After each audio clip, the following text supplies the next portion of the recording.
자, 침해에 대한 구제수단입니다. 자, 먼저 침해.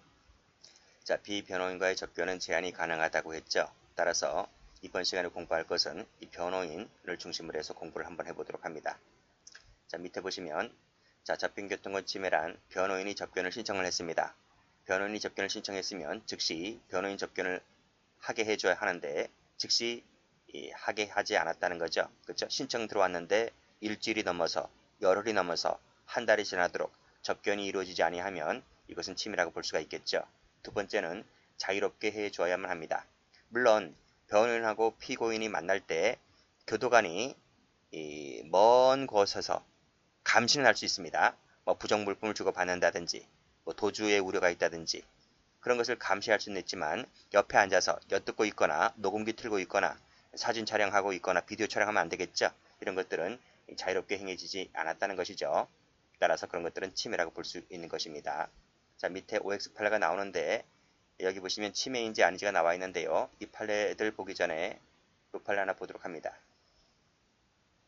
자, 세 번째 줄에 이성적 판단에 따라서 누가 피의자나 피고인이 자발적으로 그 권리를 포기했다는 것이죠. 즉 접견교통권을 포기했다라고 했을 때 이것까지 우리가 강제할 수 있는 건 아니잖아요. 그래서 이런 것은 인정해 주겠다는 것입니다. 그런데 일단 끊고 위와 같은 요건이 갖춰지지 않았는데도 무슨 말이죠? 자발적으로 권리를 포기하지 않았는데도 불구하고 그런 말입니다.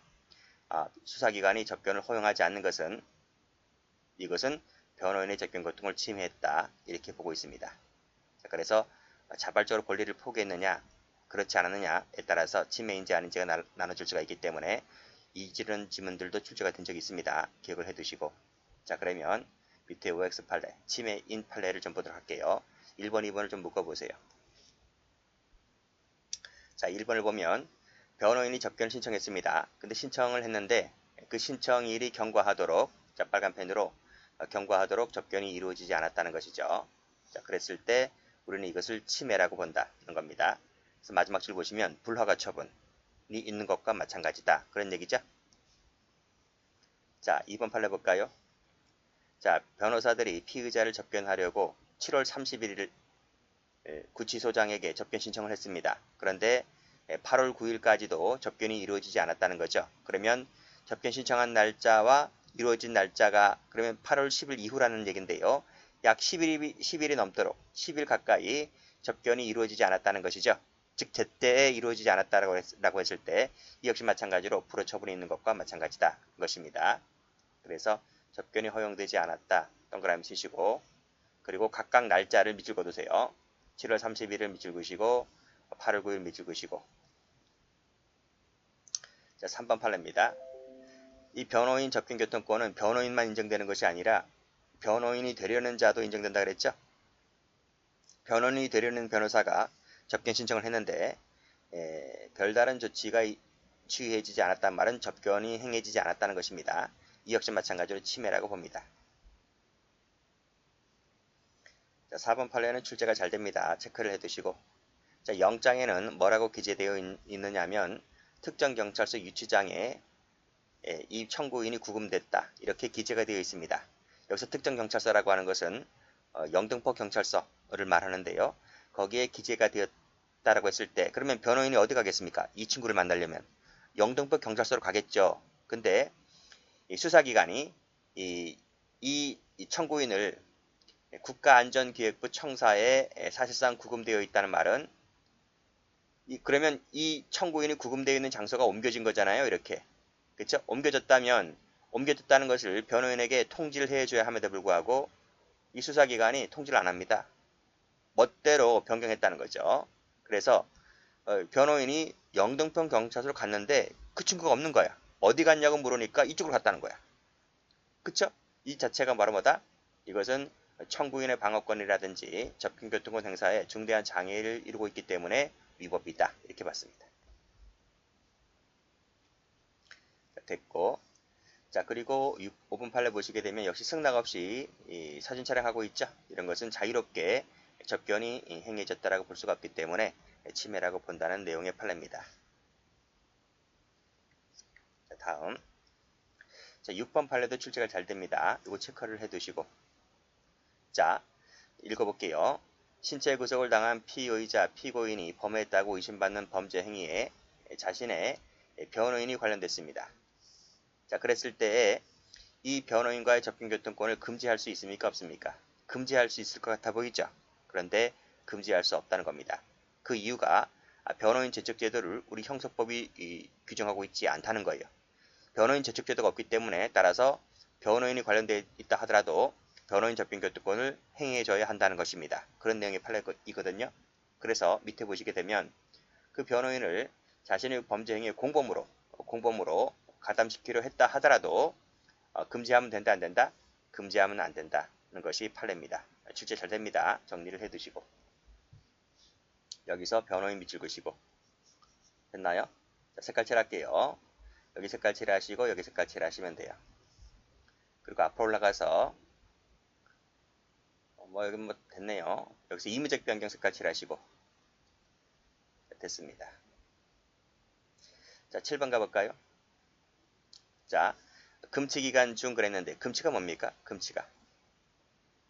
금치라는 것이 피고인이 형 확정 판결을 받고 교도소에서 수형 생활을 하잖아요.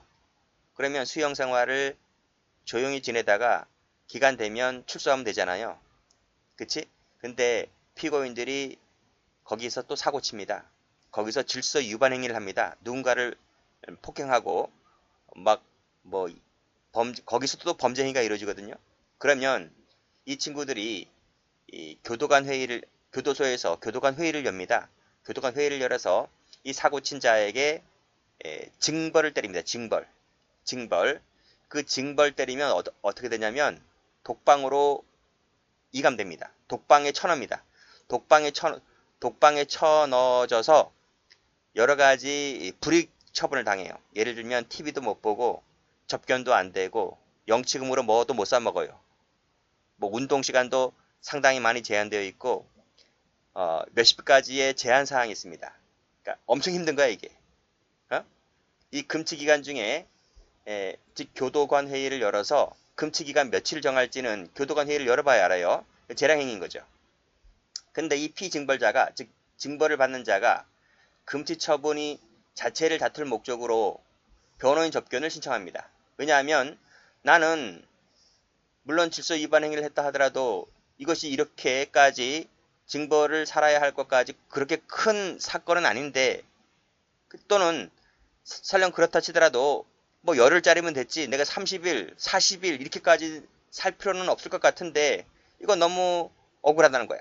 그래서 이 친구가 변호사와의 접견을 희망하는데 그럼 접견을 하게 해줘야 되거든요. 근데 교도소 측에서 금치 기간 중에 변호인 접견을 불허했다는 거야. 라고 하는 것은 뭐다? 침해라고 보았다는 것이죠. 그런 내용의 판례입니다.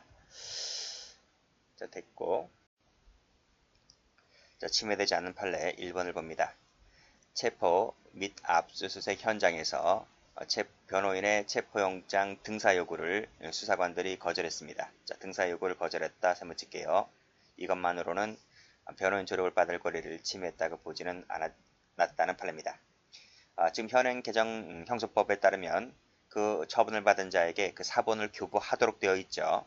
근데 개정 전에 이런 요구가 있었는데 이것을 거절한 것만으로는 원천적으로 침해라고 보지는 않았다는 겁니다.